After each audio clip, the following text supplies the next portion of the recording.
talking about that seeing you soon. You wanted to see somebody soon. What do you think made the group break up at that time? I want to say his name. Notes. You banned him from Brum. This nigga don't know what the fuck he's talking about. When I speak to like UK men, yeah, and you say like, do you drink from the fountain? How did the conversation get there? You spoke about Lotto Boys. Did you feel like you got done dirty at any point? Hi guys, welcome back to the Esther show. It's your girl Esther, the Nigerian queen, as always. And guys, I've got a guest for you today. His name is Big Maf. I'm also going to let him introduce himself. Oh, is it the Mafia? Is it Big Maf or the Mafia? Which one do you like? You know what?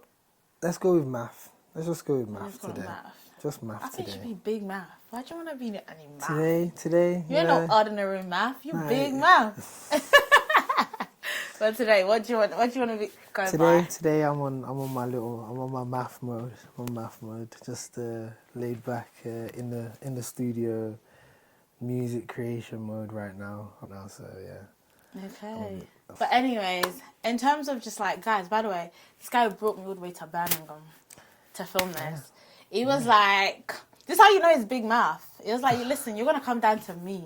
I'm going to pattern the studio. I'm going to pattern the editing. I'm going to produce it. And I'm going to edit it. So you know this is Big Maf. Levels are different out here. Nah, you know what? It's just, I was just trying to be helpful. You weren't trying to show off? Like, listen, I got this. No, but I actually, when I look at you and like the things you've achieved, I always feel like you've achieved so much. Because you are an artist, you are a business mogul, you are a manager. Are you a label? Is it a manager or a label? I would say more record label, but I guess the role that I play for the label that I run would be head of artist management and liaison. But obviously we own Royal Records, isn't it? That's the label. Oh, that's the label. Right. And guys, you'd never believe he's actually only 29. Like, I actually think about it. I'm 28. And you're only like a year older than me. I feel like... I turn 30 next week as well, so I feel like I'm getting older Big now. 30. How are you feeling? Do you feel like you're where you wanted to be before you turn 30? In all honesty, I'm not going to lie to myself. Definitely not. Obviously, we set ourselves high targets in life. I think I'm far from where I would have loved to be at the age of 30, but I am very, very also grateful. I'm one of them people that I look at my cup as half full as opposed to half empty. I'm really appreciative for everything because especially considering where I've come from, like I'm not one of the ones that are meant to even be here. You know what I'm saying? Just in front of you right now, being able to be here in my space. Really, essentially, I'm just really grateful for everything, basically. Really, really grateful for everything. So where is it that you're trying to get to? I think we can just say you're trying to be the Jay-Z. I feel like Jay-Z did the same, you know, he did music, business mogul, and obviously he had a wife. Well, obviously, I'm never going to try and act as if I don't admire and inspire to be like these people. However, I definitely am trying to carve my own lane, and I think with what I'm trying to do, I wouldn't even probably say I'm trying to Jay-Z it, if you know what I'm saying. But I would say there's definitely similar traits to how I'm trying to be. But I would say, again, the way we've got a Jay-Z, I would want there to be, are you trying to be a Maf? You know what I'm saying? Love that. So, ideally, pray to God that God gives us the grace to get there, you know? Love that. Well, Jay-Z obviously has a woman. He's got his power couple. Yeah. Have you got a woman? Are you dating? Is there a Mrs. Maf? Yeah. Yeah, I actually do have a person who... You don't seem too certain. You're like, yeah, I don't know. No, I do Yeah? know. It's more, if anything, it's because it's a part of my life now, so it's like, oh, yeah, you know what I'm saying, but fair, yeah, I do have a girlfriend. Oh, okay, so you taking care of her in regards to like just taking care of her in general? Well, obviously, I'm a generous guy, you know, but I don't do anything extraordinary. Obviously, I think we're past the honeymoon phase now. Okay. You know, so. So are you taking care of her like sexually then? Like, do you? Because I have to say this just because when I speak to like UK men, yeah, and you say like, do you drink from the fountain? And they be like, fine, wife it up. But do you? Like, I want to know. Oh do shit! You go down was and we eat going like to? juicy soup? That's crazy. How did the conversation get there? What do you mean? This is my show. This is what I do. Okay. Well, I definitely would say me and my girl have been in a relationship for a long time now. Are you a politician? Do you eat it like a goosey soup? Do you be taking care of your woman? A politician? Listen, like I said, I know me and my girlfriend have been together for a minute now. Yeah. And I would say when you first get with a girl, you're very skeptical because it's like, yeah, you don't know, you don't trust. But I think once you get to a place where you're comfortable and you trust her and you're potentially going to have kids together and build a family, then I think there are no limits. This is really a long-winded answer, yeah?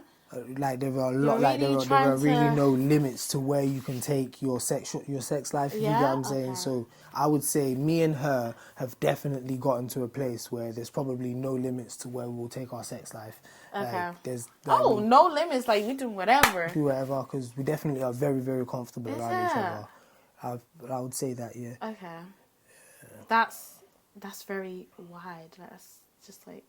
What? I'm not really, but this is the thing, I'm not really a kinky guy like that. You know what I'm saying? Like, okay. I would probably say I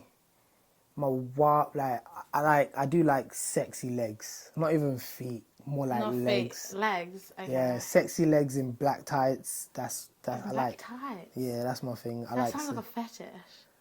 Why black tights? I don't even like white or other colours. It just has to be black. It's the black. What is it about the black? I don't know. I think it's my thing. So, right. But apart from that, I don't really have no real fetishes or kinks. I'm not into nothing crazy. Yeah. So. But I feel like the way you answer that question, I think I'm going to assume that she's well taken care of. Yeah, I definitely take care of my girl. Yeah. Anyone I'm in a relationship with, and you know what? Thanks to my ex, because I definitely would say, being in a relationship, you learn how to be in your next relationship, you know? So I would say the last relationship taught me how to be a lot more of a better person for the relationship that I'm in currently at the moment, you know? So thanks to my ex. Okay. What do you think about men that say like they don't go down there? Do you feel like they're lying? Not even. I think, in all honesty, everyone's got a preference. Do you know what I'm saying? But, do you think they're gay? Because I feel like, I can't lie, if, like, you're receiving and you're not giving, then what are you doing? I don't get it. Like, why are you scared? Again, like, it's all down to preference. Because, okay, so I'll give you an example. It is down to preference. So you go down, a goosey soup or nothing, or you're gay. I'm so sorry. There's no... Nah, I think it's down. I think it's down to preference. I think okay, because see, is this? Because when I was younger, sex was more about me busting my nut. Okay. And that was what sex was. Okay, let's go in. Let me get in there quickly. Let me bust my nut, and then we're done. Do you know what I'm saying? Yeah. I didn't see sex past that. Do you get what I'm saying? Okay. Eventually, after years and years of doing the same thing, you start to want to experiment. Your mind starts to expand, and then it eventually gets to a stage where pleasure. I know I'm gonna bust my nut anyway. Okay. Do you get what I'm saying? So my partner busting her nut, that's important to me. Do you know what I'm saying? Her quivering in my hands and me knowing that, quivering. Because that's that's essentially, that would massage my ego. So do you think it's more maturity then? With time, you would get to that. Do you know what I'm saying? Because I don't think when I was 20, 21, 19, I didn't care enough to be playing with her clit to all of that. Like, but obviously, the older you get, it's like I know I'm gonna bust my nut. That's gonna happen regardless. So let's make sure you at least get a few nuts in before we even go down. You know what I'm saying? Isn't that cute? I don't think it's cute. I think it's just about what your preference is. I get turned on seeing her turned on. Her coming massages my ego, makes me feel a lot more fulfilled in a situation. Makes me know that you've had sex and you've come. You're satisfied. Do you know what I'm saying? I feel like that should be it for everyone, though. You should want to satisfy your partner. But I don't. I never. But understand. with time. When you're young, I guess you don't care because a lot of girls don't even know what it feels like to actually have an orgasm. A lot of girls don't know what it feels like to squirt. Do you know what? I actually wanted to say, like, my first ever squirt was with a white guy because I didn't actually know I could squirt. So I actually think a lot of black men aren't really putting into their partner. So it's important when you said that it's about maturity. So it's maybe because I was younger and they weren't really trying to satisfy their partner at that time. And that's what I didn't even know. And I was like, when I experienced a white guy, I was like, wow, this I could do. I didn't even know that.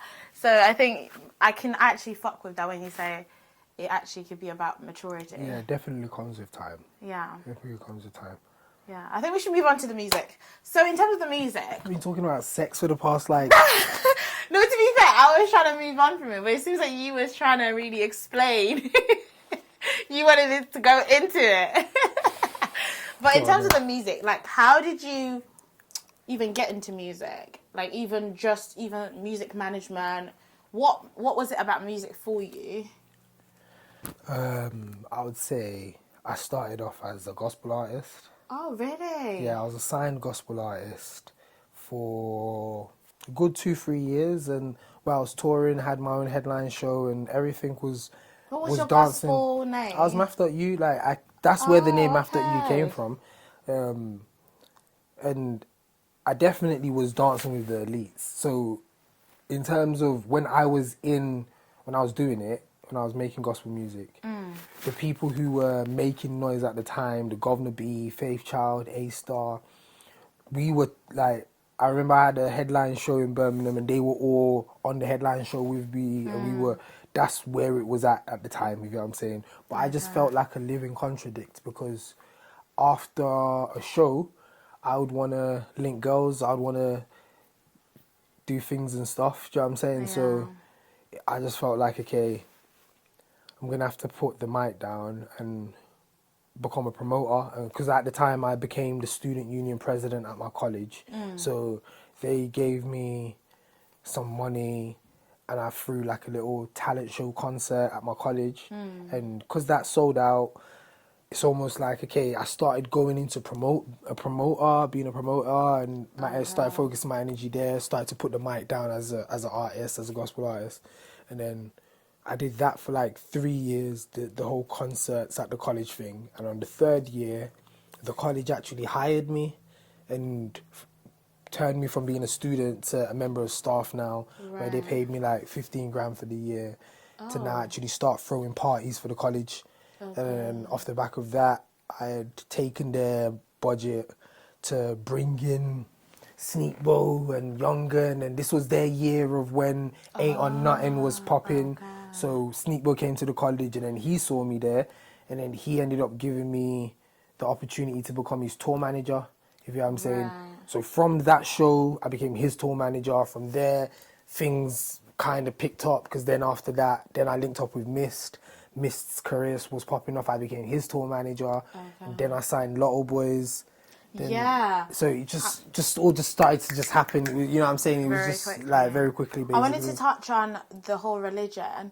So do you feel like now are you still a Christian? Yeah, of course. So do you feel like because you had to kind of step out the gospel music to start doing the secular, because you kind of felt like you were contradicting yourself. Yeah. So do you think like you can't really make music and like secular music and still be like very like involved in the church stuff? I definitely don't think I can make gospel music and claim to be a gospel artist Right. because I would feel like a living contradict and a blind person leading the blind. Yeah, a lot of these churches, you don't even want to know my take on religion and churches and the manipulation and all of that shit that goes on in that. So you still a Christian? You sure? I am still a Christian. So why do you like, think because it's down to I really believe that it's down to your relationship with God. Yeah. Your own personal individual relationship with God. That's what I think it's down to. You see these churches, the one pro and good thing that would say we get from it is that it gives people hope. Yeah. It gives people hope that, oh, my problem that I have, because I've prayed in here with all of these people, there's a possibility that it's gonna be better tomorrow. Yeah. And that law of attraction of you just willingly wishing yourself well and believing in it, I believe that that's the good thing that comes from church. But everything else, the whole offering, this is hierarchy and politics and power, that all of that, like, you know what I'm saying? So me being a Christian, I just focus on my personal relationship with God. And I pray to God myself. The Bible says a person who steals 1p and a person who commits a mass murder, the exact same punishment. Okay. Absolute no difference. So I know that I'm a sinner. We're all sinners. So I'm not going to be here trying to pretend as if I'm something I'm not. Every day we all sin. No one is above sinning. Like, just by little things, by you telling a white lie, you've sinned. And you're going to go through the exact same punishment as a person who's just committed a mass murder and shot millions of innocent people. This is one of the reasons, because I used to be a Christian. Well, used to be, so you're not a Christian no more? Well, like, I guess my family are Christian, so I can still say I'm a Christian, but I'm not really a practicing Christian. Okay. Because, like you said, it's kind of like the whole manipulation in the church and all that stuff that kind of took me out. And just like when I kind of started going out to the world and I started traveling a lot more and stopped listening to my parents and just being forced to go to church all the time, I felt like I started to think that I don't think this religious Christianity is for me. Okay. But I respect it. Like, when it comes to, like, my mum is a proper devout Christian and I love how it gives her hope. And I'll probably still practice it for, like, my children, just so they have a community. Because I like that I grew up with community, and that's one thing that church will give you. Fair. But I think the idea of this whole, the heaven and hell, and the whole kind of, if you don't do this, you're going to go to hell. And, like, you know, like, someone like Hitler could end up in heaven just because you know, at the end of everything, he said, I believe I say You're sorry. repented. You know, I can't get my head around things like that. Because what Yeah. I believe is we're not supposed to know the meaning of life. We're just supposed to live it as good as we can. So I feel like there's something in us that knows what good and bad is, and you're just supposed to live as best as you possibly can. Try not to lie, try not to sin. Do you know what I mean?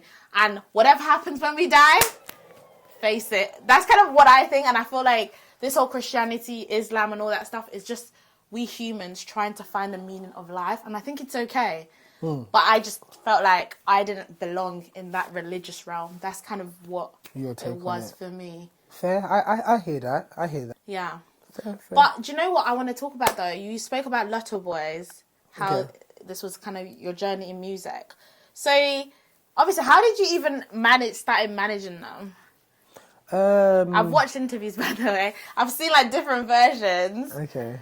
But I want to hear it from you. Okay.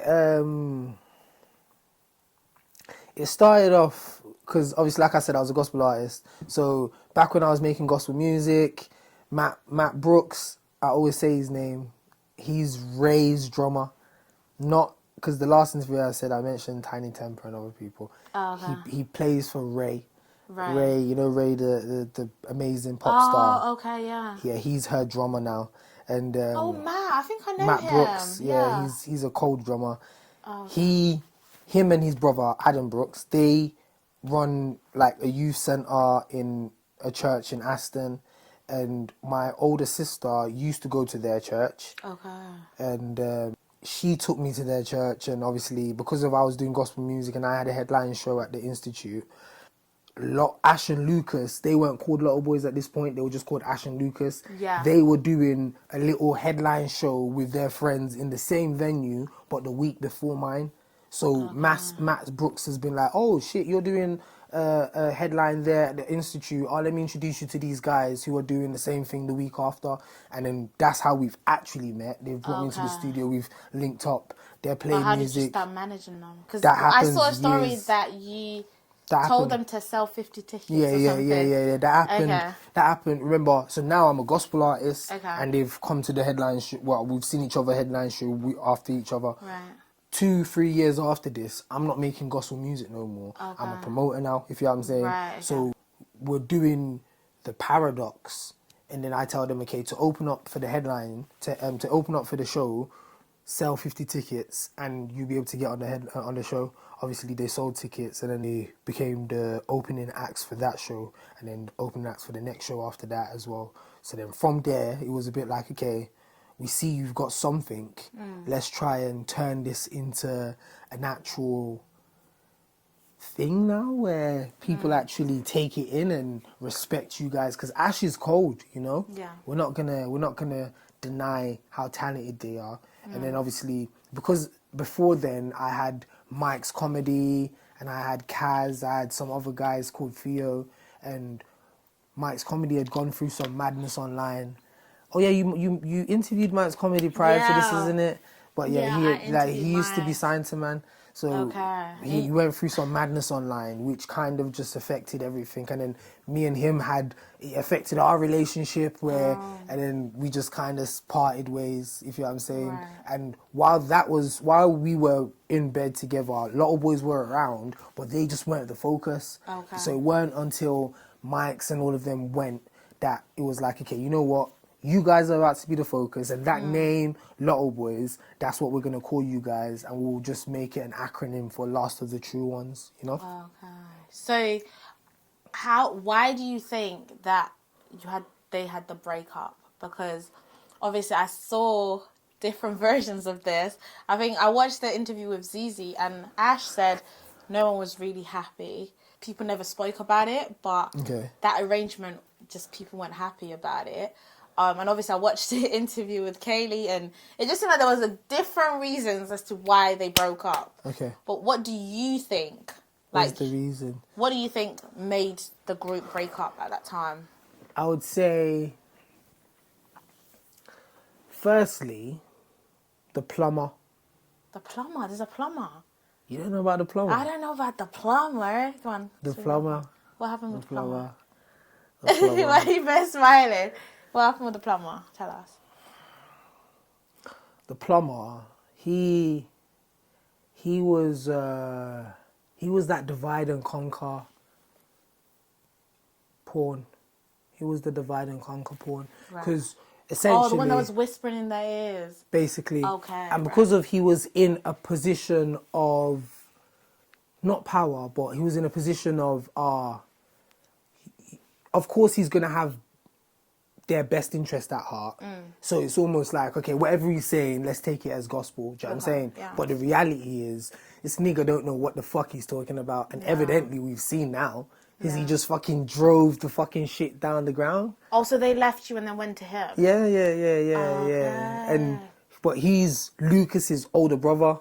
Right. You know what I'm saying? That he's a immediate older brother. Right. And he basically first went to Ash and was telling Ash, oh yeah, you should have 100 bags in your pocket. Like, how come you ain't got money?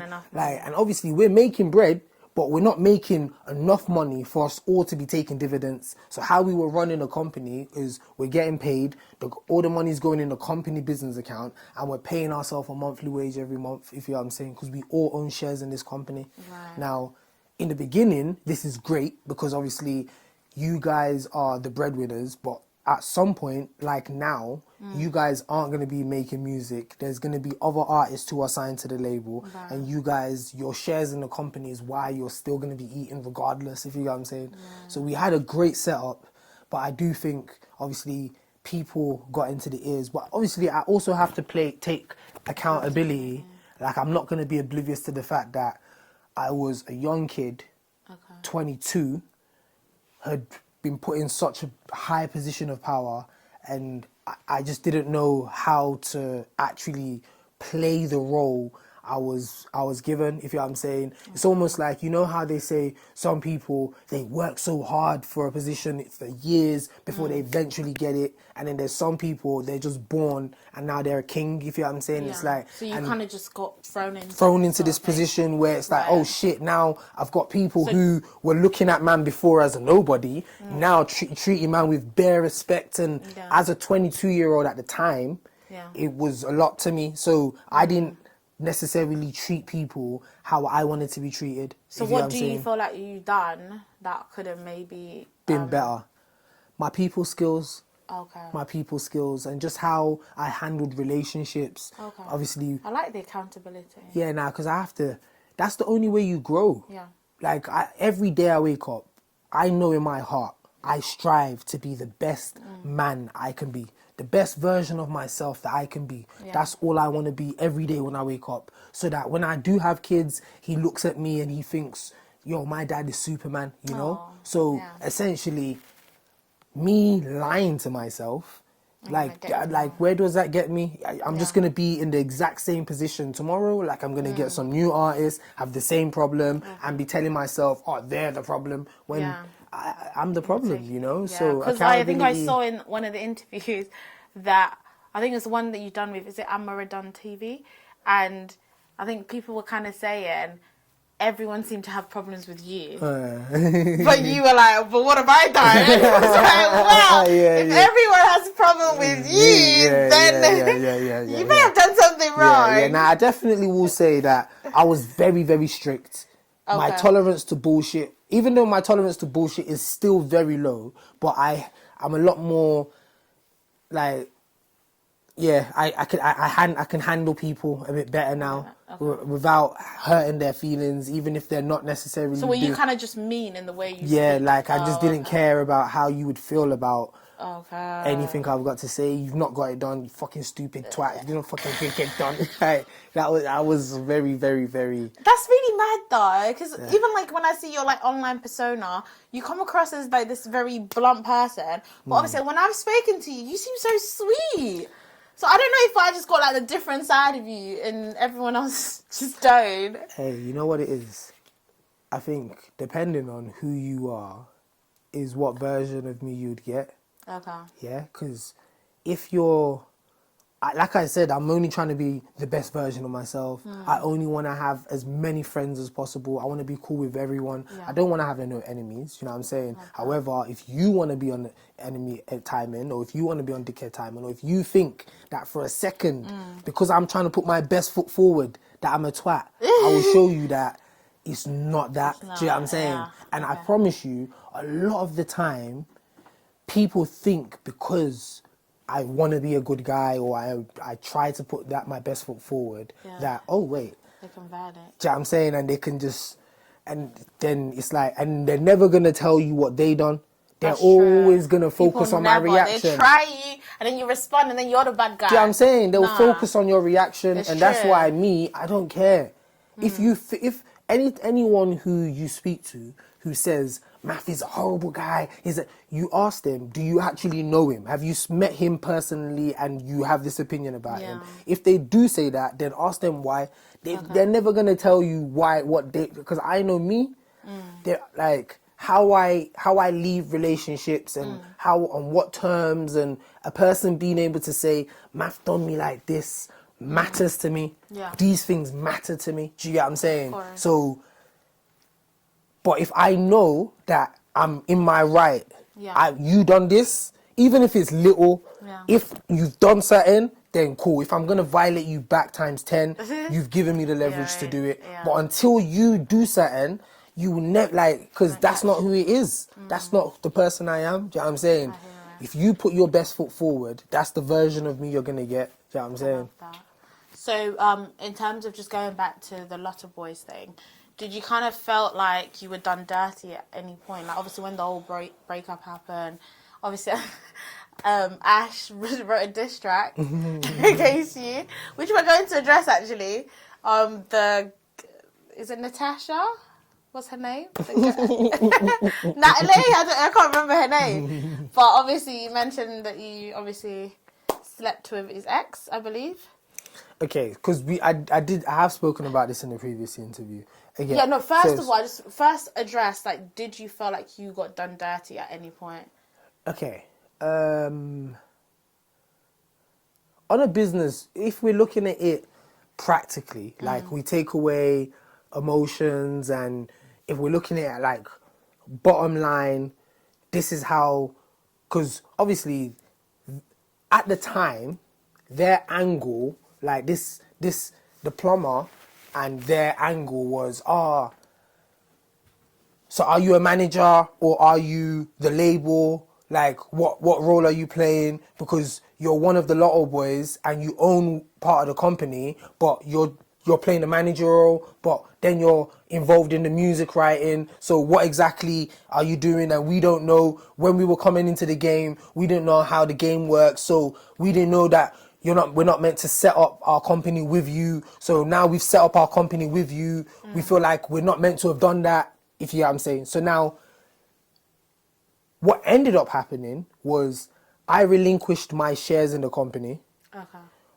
At the time, there was like 7 or 8 bookings that we had taken, confirmed that we were going to do. And there was like just 2 or 3 things that were of like small income that was to come. Do you know what I'm saying? Yeah. Now, 30% of all of these things came up to like 25 grand. And we've ended up agreeing that, cool, you're going to relinquish your shares in the company, we're going to give you 25 grand, and we're going to do a song with your next, whatever artist you're going to have as your next artist, we'll do a song with them, and then you can keep it stepping, and we're going to go on do our thing. And then as soon as we've signed that contract, they've then now signed £500,000 with Sony and a publishing deal. We've done 250 with 30, 250 with their publishing. Now, if I'm a manager, if it was a managerial role,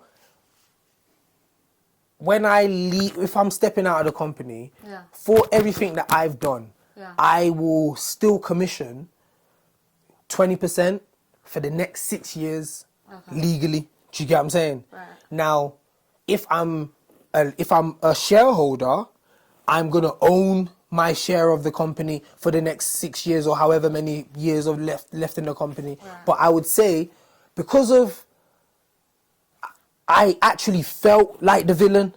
You see, when they paint you as the bad guy, and in the moment it's like, shit, well, they all feel like I'm like, they're not happy and I'm the problem, and now they're telling me they want to take the company. Well, just take your company back was my energy. Do you know what I'm saying? When in reality, that wasn't no business. We set this together.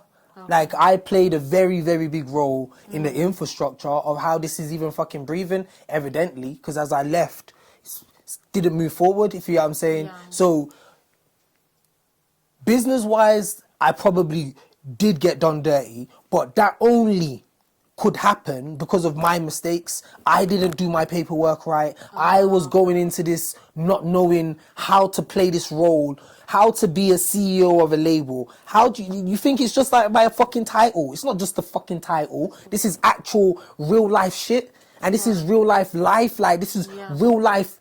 Do you know what I'm saying? So when like, people just think it's a joke, man. And I thought it was a joke, and you learn. And evidently after Lotto Boys, I didn't learn my lesson, because Wavy Gang and Gambini, I signed them right after. I didn't do the paperwork the right way. The exact same thing happened, where I put like 30 grand into their career each, and the moment they started to see things were going up, they were just like, oh yeah, well, we don't even need you, let's go. And it's like, so wait, what? So from there, it just became, okay, yeah, now anything I'm doing, we're doing this the right way. I'm getting my lawyer. I'll pay for your lawyer. Now, anyone that I work with, I pay for them to get a lawyer. I'm not hearing this whole, I've got a lawyer, I've got my uncle who's a lawyer, I've got my friend who's a lawyer, who's going to go through the contract. I'll pay for you to get a music lawyer who will go through your contract with you and explain everything you're involved in, and you're happy with the terms. Cool. You sign it, you get paid your money. Now we're in bed. I don't want to hear nothing now once we're in bed, because this is the business. Do you know what I'm saying? Yeah. Once we're in the business, if you want to start playing up, then that's that's down to you. Do you know what I'm saying? Yeah. But it's business now. Do you know what I'm saying? Do you think like people, like artists, when they're getting managed, they don't actually realise the work that the manager does for them? Especially like you were actually putting into them, you were investing. Do you feel like they don't realise and they think, oh, especially when they see a bit of fame or whatever, they think, oh, I don't need. Do you think that happens a lot with artists where they kind of don't see? You know what? The managers are doing. You know what? You see when the manager wants to have a profile, yeah? And the manager wants to be known as a... You see how Buck has got a profile? Yeah. Bouncer has got a profile. Yeah. I would be classed as a person that's got a profile. There's only a few of us that are manager, label guys who, you know what I'm saying, who have got a profile. Yeah. When you're managing an artist, do you know what I'm saying, who the center of attention's on them and they want to be the center of attention, you know what I'm saying? That's when things like that can be an issue, you know what I'm saying? Right. But in reality, if you are, oh hell, this artist, I'm just here to serve you. Oh, what do you need? Then obviously you're here to kiss their ass, so they're never going to want to replace you. Do you know what I'm saying? Okay. So that's how the game is, you know what I'm saying? Right. If you are here for your artist, then your artist is never going to want to feel like they want to, especially if you make them feel safe and they know that they can communicate through you to anyone and you're actually intelligent, so you give them a voice of reasoning, they're never going to want to replace you. But if you challenge their ego, if your position challenges their ego, that can play a role. We're not going to, you know what I'm saying, we're not going to be oblivious to that. So I would say the way you can avoid situations like that is never shining their light. Okay. Whenever it's about them, it's all you make it about them. Right. And when you're doing your thing about your profile, don't even call them. Don't like let them just see it on the gram. Don't even ask them to comment. Don't ask them for support. If they want to support, they can. Don't get them involved in your profiling. You know what I'm saying? And when you're in their bubble, you focus on building them and you let them see that your whole energy is about them right now. Right.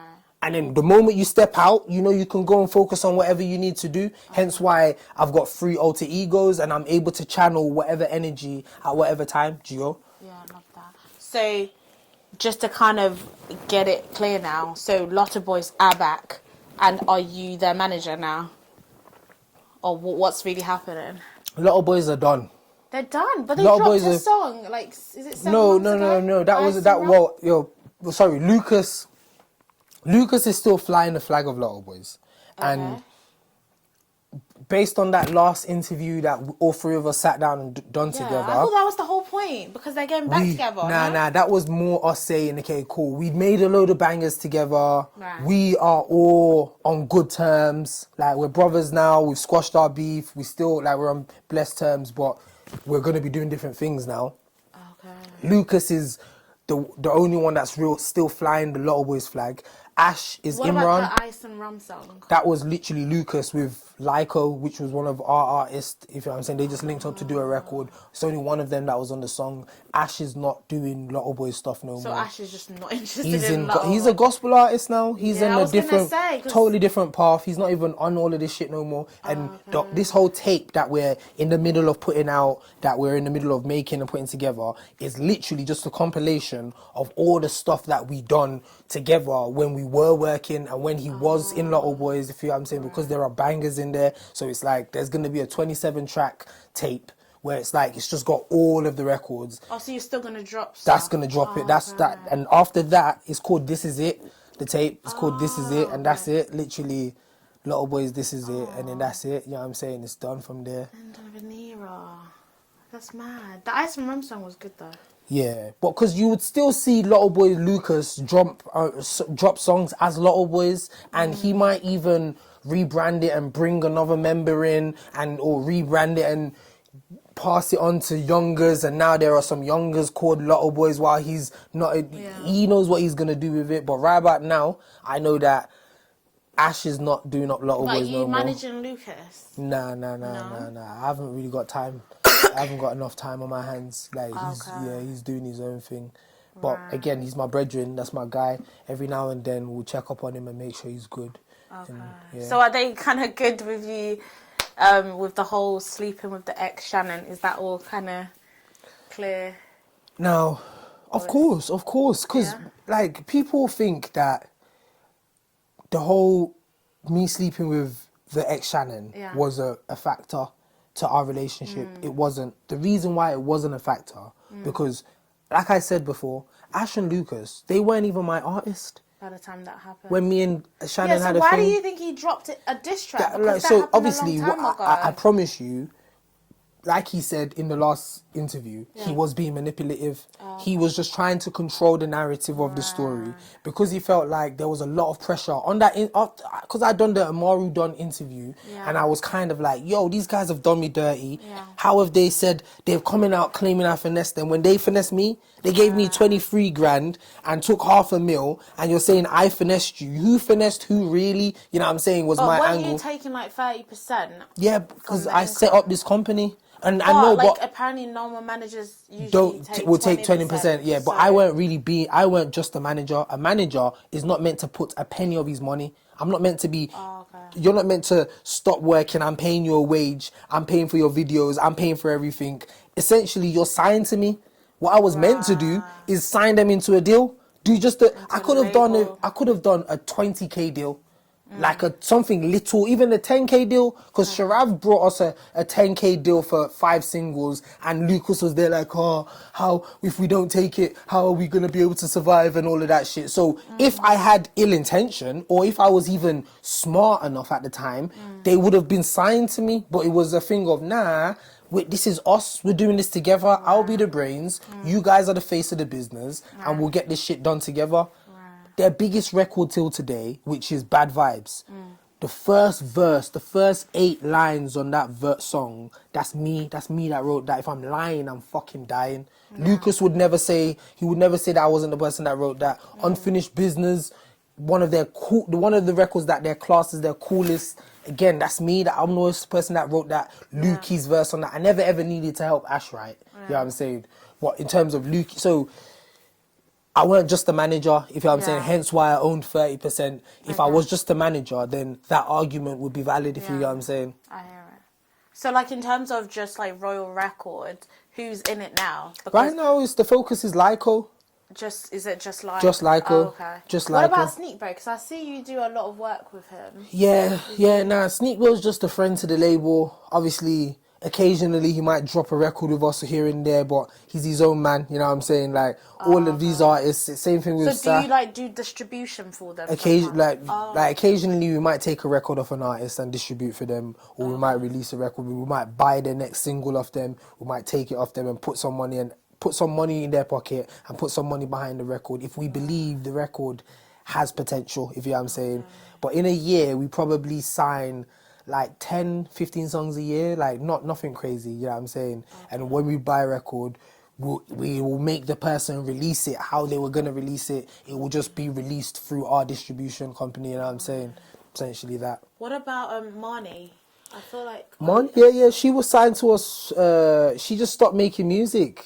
Like, it's because that's another person who, all of the stuff that you saw, I wrote for her, you know what I'm saying? Yeah. So, and eventually I just stopped having the energy because I would have to go in and actually have to go into the channel this energy as if I'm speaking from her point of view to be able to write and then deliver, and then she would have to go in and deliver the vocals over. And then once we done the first EP and we done the record, and I think there was a record she done with T Zandos that was anticipated to do better than it actually done. And then from there, as a team, we just kind of just lost a lot of motivation in it, if you know what I'm saying. And we just started to be like, okay, you know what, let's look for a different, and especially because of the comments always like, oh, auto-tune. And it's like, yo, give her a break, man. Like, give her a break. This is what UK people do, though. They're so hard on the artists. Horrible. This is something I've always said about UK art, like the UK scene and the American scene, where, like, I feel like UK artists have to be amazing to even be considered. Like, people in America, Sexy Red can exist. You know. That can't happen That can't in the happen UK here. because That can't happen here. fucking mean. That could not happen here. Sexy Red could never Honestly. happen here. Are you deep in what Sexy Red like? Yeah, like, it's like when Lars dropped her song. Yeah. And I feel like the UK, why can't you just have some fun tune?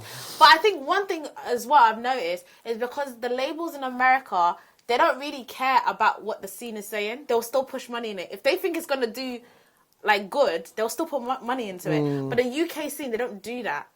As soon as they start seeing hate comments, they'll be like, that's a bad investment. That's a bad investment. And I think that's one of the reasons why artists in the UK are suffering. Do you kind of agree with that? Well, hey, listen, comments or no comments, if it's doing numbers, any and every label with their right mind will try and buy into it. Like, it's because people aren't doing numbers, man. That's Do you think that's what it is? That's just the realness. Okay. So you obviously, as a manager, label head, there's a lot of like young artists trying to get signed, trying to get good management. What advice would you give them to get good management? Focus on you. We will come. You just be good. But there's so much talent though. I know. So much. Like, what makes you think this is the person? You know what? I'm going to put money in that. What is it about that artist? You just have to have it. You just have to be cold and not already like feel like you don't need me. Okay. It has to. So do you feel like they need to be like marketing themselves already? Already, you definitely have to already be doing stuff. It's very rare, even though the last few artists that I've worked with, I've started from the bottom with them. But that's not like, I know that the one I'm working with now is probably like the last of that. Lyco is the last version of me doing that, if you know what I'm saying. I'm not here to be doing the A to B process. I'm here for the B to Z process, you know what I'm saying? Okay. So you do your beginner's buzz, get your beginner's buzz. Okay. You already have that, have you heard of this guy? Once you've got that going, do you know what I'm saying? Because have you heard of this guy is different from, Drake's playing. Do you know what I'm saying? Yeah. Like so once you've got that beginner's buzz, that's the perfect era. So how do you stay in that management? Because obviously a lot of artists have lost management on. You had to drop some people. What are the things that make you like lose management as well? Work ethic. Okay. Work ethic matters. You definitely have to be hungry. You definitely have to be willing to, at all times, 24 hours of the day, be willing to do whatever you need to do for the best of your music. At any time of the day, be willing to make any step. So it means if at 3 a.m. in the middle of the night, I ring you to say, we need to drive to Manchester for a show, you're ready to do it. And it's not I'm tired. You know what I'm saying? Yeah. You definitely have to be a personable person, a people's person, and a likable character. You see, if you're like, your manager is the person who can take your hate for you.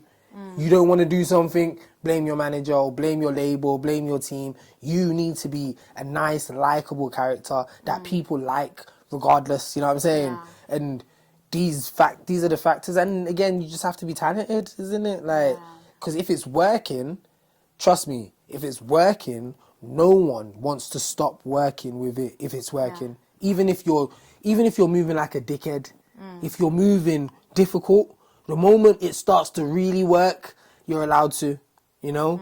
Even though I would advise you not to, because Drake is the only nigga who has had a 10-year run without there being a year that he's not number one.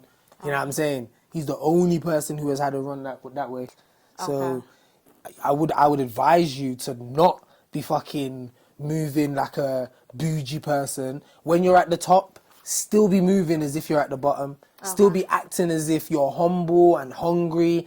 The real you only is shown in your house to yourself, and that's just me being real with you. You know what I'm saying? That's how you're able to make your popping period last and stretch. You know what I'm saying? Because like Drake said in one of his interviews, your beginner's buzz, that year of, oh, yo, have you just heard of this guy? And people are excited about you. Once you have that period and that period's over, your whole career, you're going to be chasing that high. Unless you then get another big record that takes you to another level of high, you're going to be chasing that first high. Do you know what I'm saying? Yeah. So my advice to you is, while you're in here, just make sure you treat everyone you meet the nicest possible. You don't give anyone a reason to say, yeah, I'll see you soon. I'll see you soon. The same way you're going to the top, I'll see you back on the way back Well, down. talking about that, seeing you soon. You wanted to see somebody soon. We need to go into that. What's going on? So, you really thought we're going to do this interview without addressing it? Well, you have had somebody that you wanted to really see soon. I'm going to say his name, Notes. And obviously you had your little rant on your social media where you banned him from Brum. You said he's not allowed to come to Brum and make money.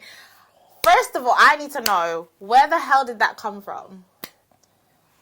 Okay, firstly, I would like to say it definitely got taken out of context. Okay. You know what I'm saying? Like, it got blown out of proportion.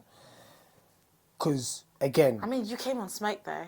I hear you. But again, like, he's a human being. So, I'm only one man. No matter how many people I will claim to have on my chessboard or have in my army, there is just one me, you know what I'm saying? And he is just one person. So, him coming into my city, I say my city, him coming into Birmingham, no one can physically ban the person from coming into a city. Do you get what I'm saying? Now, me telling him,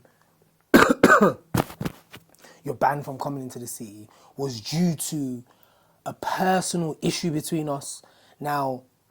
Are we going to go into it? What's this personal issue? I didn't even want us to talk about this shit because it's going to be as if to say man's giving him, like, even shedding light to this bullshit. But just so that we can address it and go past it quickly, I will just say, essentially... he must have released the record on GRM Daily, and I must have put a little cheeky comment like, "Oh yeah, this is shit," because this is shit. Like, no, like, when has Notes dropped a good record? Like, that era has gone, which is calm, like, because everyone has their era, like we were just saying, where they come and go. So obviously, I think he must have taken it personal, and then I get a phone call from a credible source. I'm not gonna put her in a crossfire here, but I get a call from a credible source talking about, oh yeah, your record, your single Gucci that's coming out with Sneakbo and Lyco and all of these lot, they're trying to make sure it doesn't get premiered by GRM Daily. Notes is saying it's either you or him. I'm like, wait, what? So what you think, as a black brother, you're trying to use whatever influence you feel like you have to try and stop, like, even though even though it's something minor to him, or I don't know who, like what angle they were coming from, but how dare you? Yeah. How, like, yeah, you're telling me I can't, like, they shouldn't premiere my, you know what I'm saying? And obviously, luckily, GRM Daily are not biased. I don't even know if it even got to the person who's in control, if the message even got to them, if you know what I'm saying. However, they released the song how it was meant to be, do you know what I'm saying?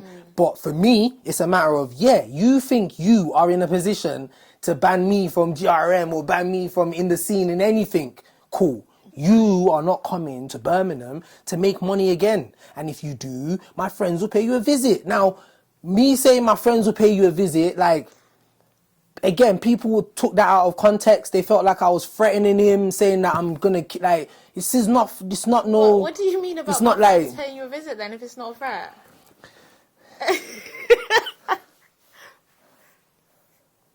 Yeah, man. So it's just one of those situations where I just felt like, especially because there was the whole bullshit of him prior telling artists, yeah, don't make that song with him, don't release this record. That's already cost man money, like, and we address this publicly, and it's like, cool, whatever. Yeah. And then now you then dare, because of I make a comment, you then dare try and use your influence to stop a release of like.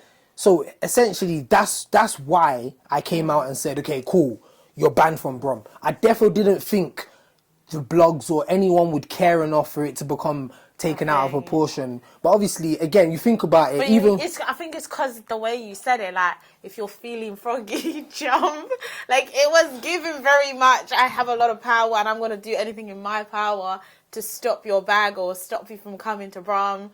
Hey, listen, anyone can get touched. And no one is invincible. And I don't think I'm anything special. You know what I'm saying? Yeah. I know that, God has blessed me. Yeah. But hey, like Omar, anyone can get touched. You know what I'm saying? Have you watched, do you know where Omar, that reference is from? No. Cool. Yeah, like Omar, anyone can get touched. Yeah. Those who know, they know what I'm talking about. So, yeah, man, I don't think there's anything special or it's just a matter of I am a man of principle. But don't you think like you upset his feelings? And have you ever just thought to just apologise? Because I hear what you're saying. I can't no, wait, hear me out. I hear where you're coming from. He was doing a lot, like trying to stop your song with the GRM Daily, if that's true, allegedly. Yeah. But also, if he respects you as a person, and clearly he seems to respect your opinion, and if you've then put your opinion publicly where you're basically saying his music is shit, you obviously felt some type of way. Like, would you like it if you dropped a track and someone that maybe you respected dropped a comment like, oh, that's dead? Would you not feel some type of way as well? Because I'm seeing that that's kind of what it happened, rather than he's just on smoke with you. You upset his feelings. Hey. You live for their acceptance, you die for their rejection. Now, I don't live for anyone's acceptance. Like, if I release a record, I'm okay with everyone saying, this is terrible, this is shit. Because everyone's different. I hear you. So, but again, you just asked for my opinion. So, in my opinion, I don't live for no one's acceptance because I know I will die for their rejection. So, I have the right to my opinion. And the same way he does as well. And I definitely would feel hurt if a person I rate commented on any of my posts to say this is shit. But hey, it would make me definitely go and work harder. It would definitely give me the motivation to say, okay, well, if he thinks this is shit. But do you have his number?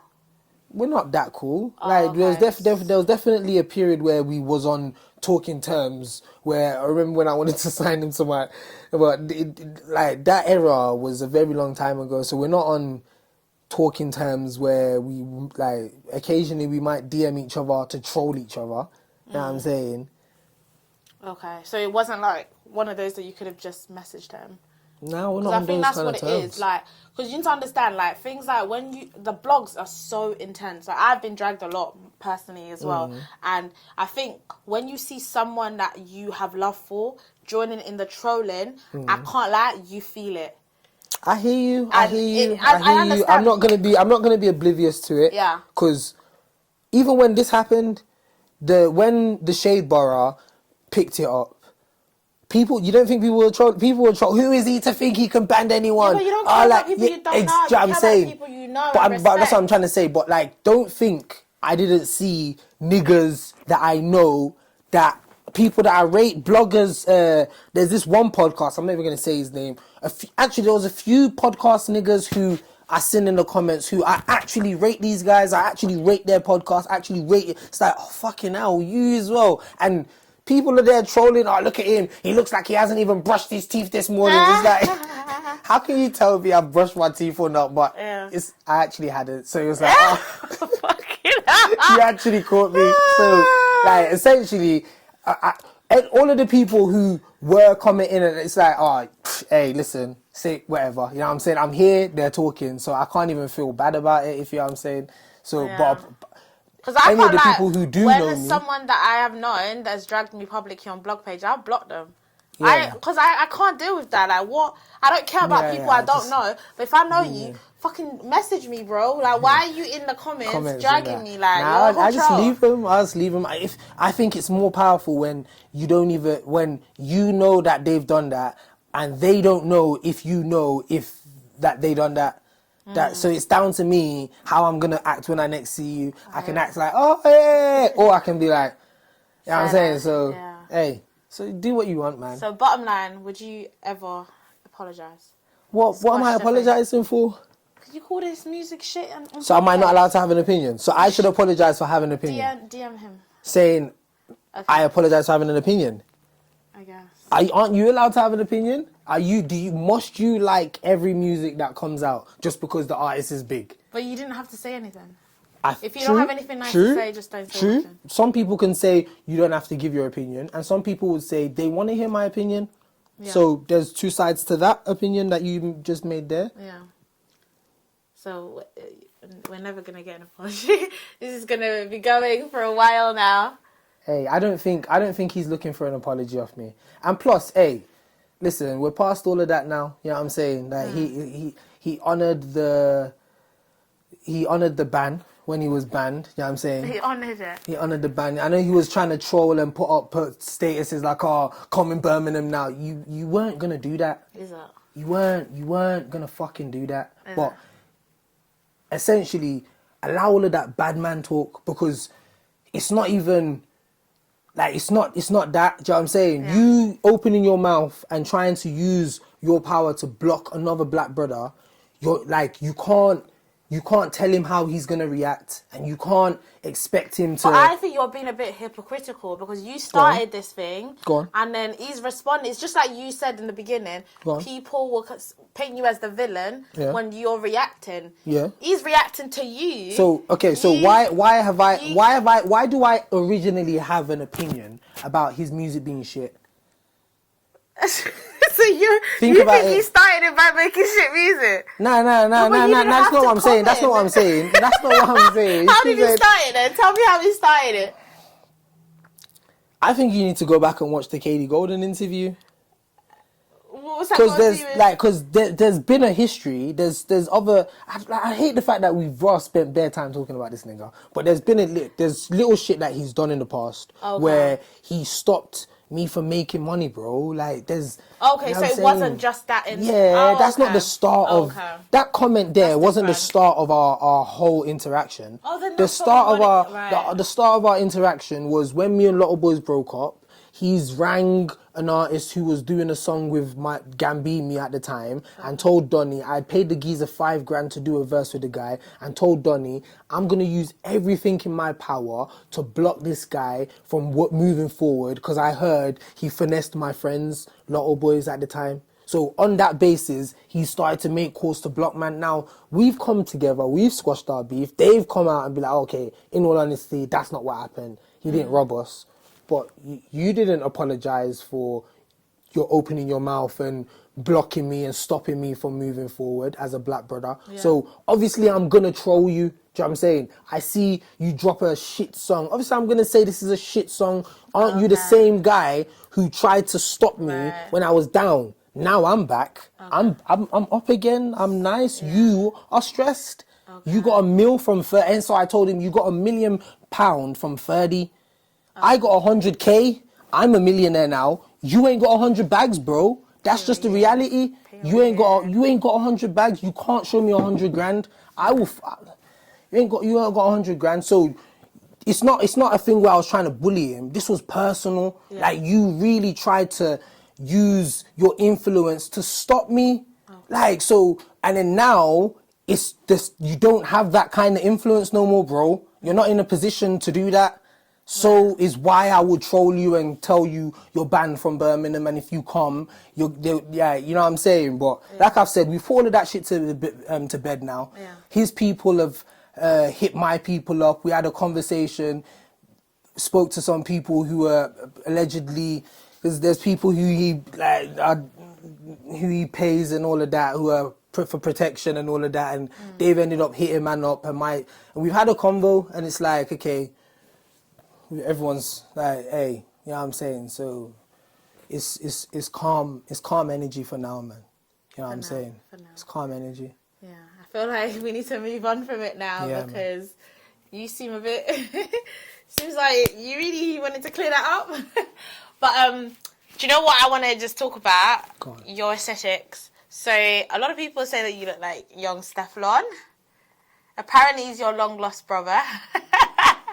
I actually agree. I think you look like him. Like you don't look spin image, but you do look like you could have been brothers. Is there no way you're related? Have you checked?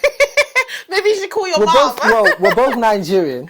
He's Nigerian? Yeah, we're both Nigerian. And, hey, we've done a record together. Big up Stardom. Free Stardom!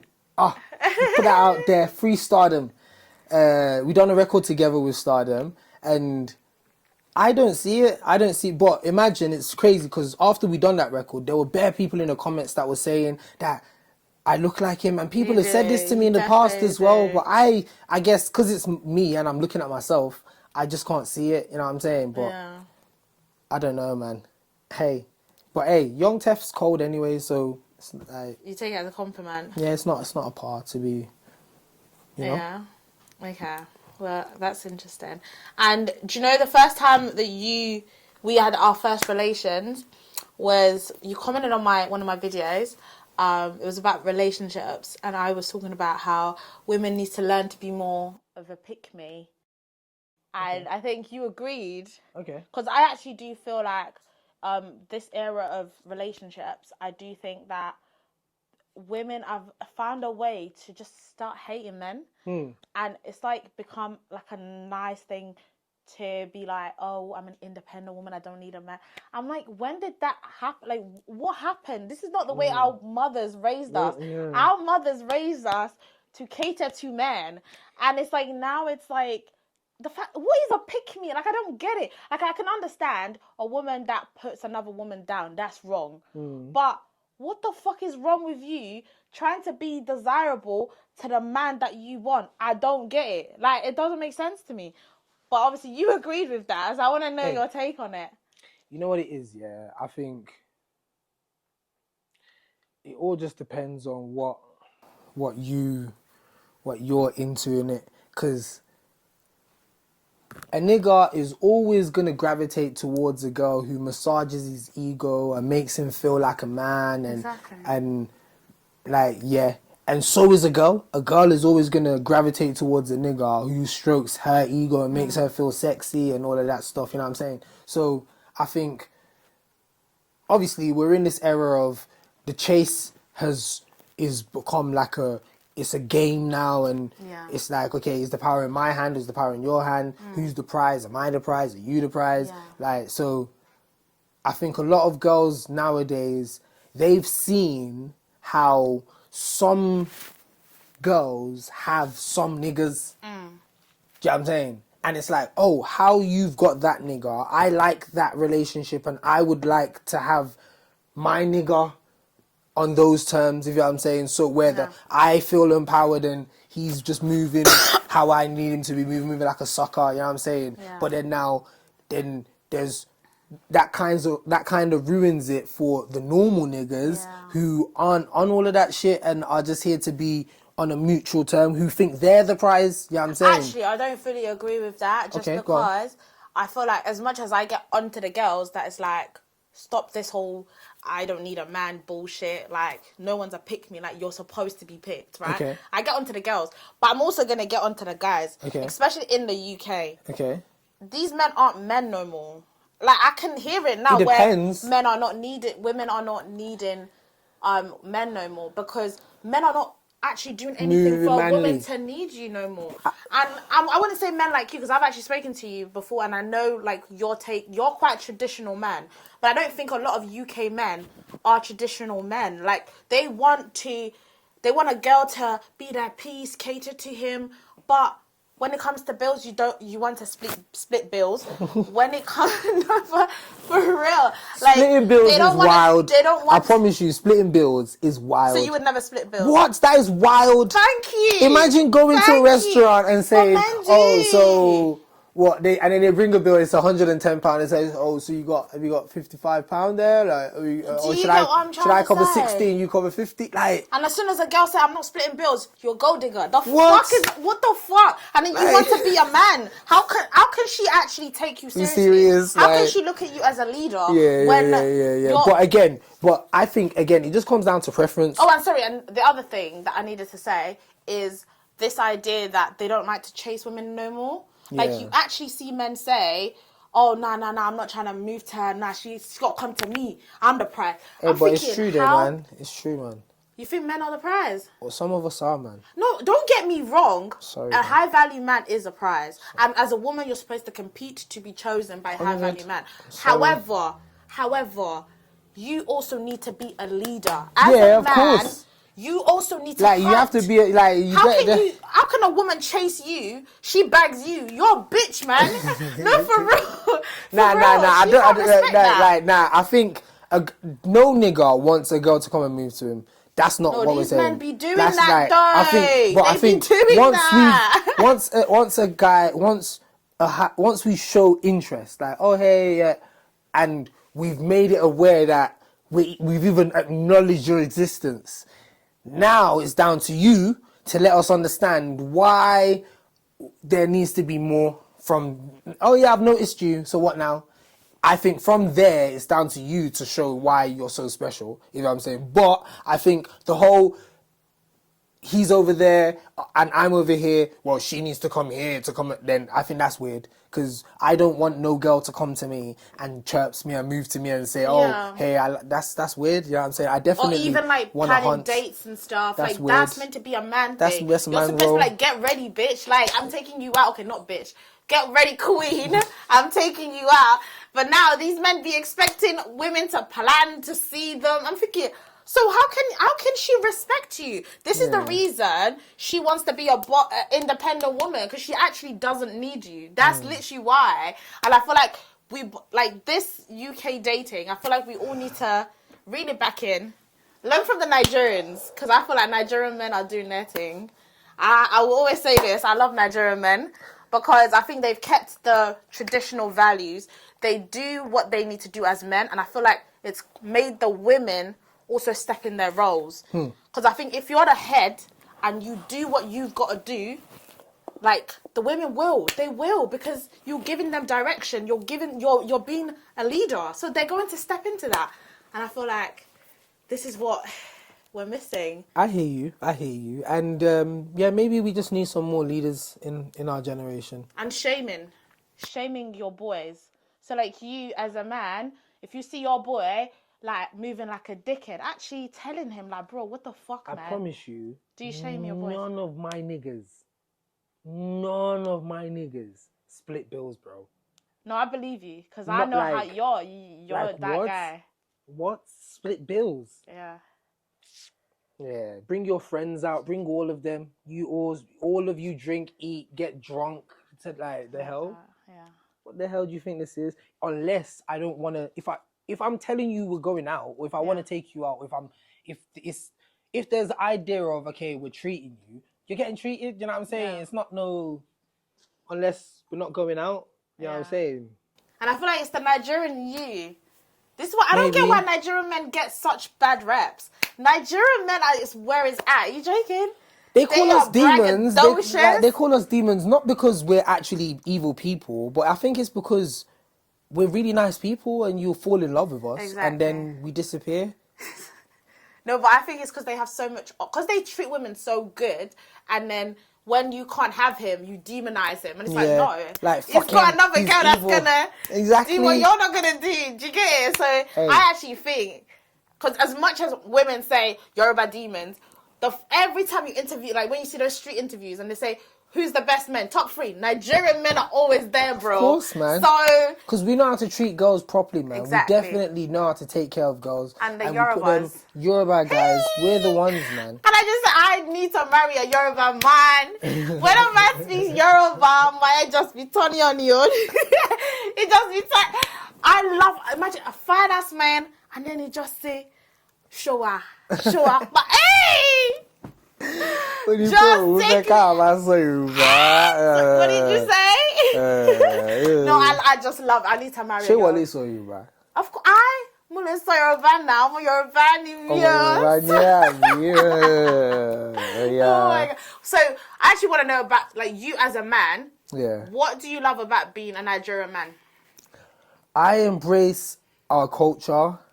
I appreciate the fact that I feel like being Yoruba, there's power that comes with our culture and just how we're in touch with a lot of our spiritual side and a lot of, like, even with our music, like, you think about it, that I promise you, like, there's not a lot of genres that are global genres that are not in English. Do you know what I'm saying?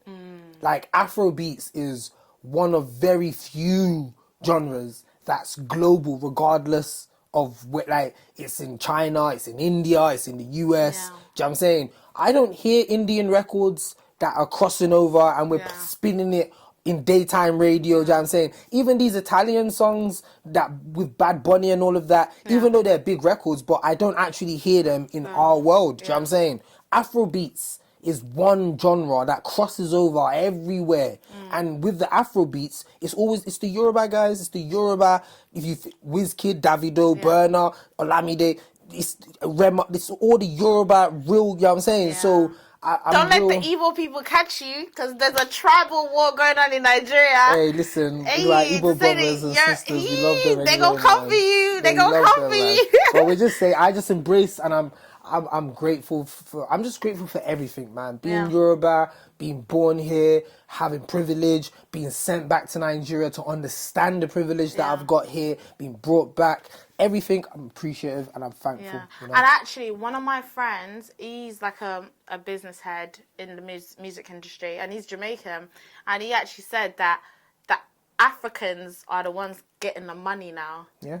And I didn't actually believe that, because I thought the Jamaicans and the Caribbeans were the ones making the money, and I was like, nah, trust me, the money that Africans are making now. Long. I was like, and then obviously you mentioned people like Dave, Tion Wayne. I was like, oh yeah, they all African. That's crazy. Yeah. And I'm Stormzy, like, J Hoss. Yeah, that's what he was saying. And I was like, that's crazy. So you think Africans are really taking over? We're in. Yeah. We're in. From going from an era where we used to all claim to be Jamaican, or it was a shy thing to be African, to now being proudly Nigerian. Hey, listen, we are in. We're it. Do you know what I'm saying? So I'm happy. Love that. Right. Do you know what? Let's bring it to an end, because we've obviously been talking about Yoruba, being Nigerian. I want to finish it off with an activity, because I like to finish off with an activity always. Okay. The activity I have for you is I've got evergreen Nigerian music. Okay. You know, the classics. Okay. And I'm going to mention a lyric, and you have to finish off the lyric. Oh, my days, okay. Yeah? Okay. Go on, so I'll give you an option. Do you want Yoruba songs or just Nigerian in general? Like pidgin? Yoruba songs can work. Yoruba songs? Okay. Hey. So I'm going to do 3 songs. Okay. So we're going to test your Yoruba-ness. Go on then. Let's see. Are you ready? Go on then. Olufumiyo, Makwamileku, Olufumilola, má ṣe fi mí sílẹ̀ láíláí, dúró tì mí o, Olufumiyo. Yeah, man. Okay, right. When I said to you, hey, Star Plus, big on Star Plus, man. Right, the second one. Go on. Olówó mi. Oní tèmi, ọ̀rẹ́ mi, olórí, ojú kan ládàradà ni, Olúwa kò sóhun tó yà wá. Yeah, slapper, banger. Right, the last one. Let's see, are you gonna get it? Go on. Ìfẹ́ bí èjì òwúrọ̀ látàgbàlá Elédùmarè ló ti ṣe wá. Ìfẹ́ tó sọ̀rọ̀ mímímí àdàbẹ̀ ọ̀dẹ́ kan ò lè bàjẹ́ o. Olólùfẹ́ Pero, me like share what? Hey, slapper, bangers. Those are bangers. Those are bangers. Right? Those are bangers. Those are bangers. Guys, that was fun. Those are bangers. Did you enjoy that? Yeah. I thought that was a great way. You just took me back to a period in my life that was like, what, 2003, 4 and 5. Those songs were 2, 3, 4 and 5. Like, fucking hell. Yeah, that was it. That was my, like, growing up. That was my childhood. That was the nice nostalgia. Right, guys, I'm going to bring it to an end now.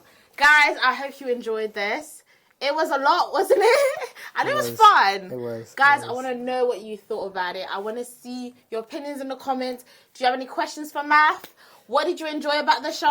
Please comment it. I want to know. And it supports me as well, so I can keep doing this for you guys. And guys, I'm going to see you in the next episode. Bye.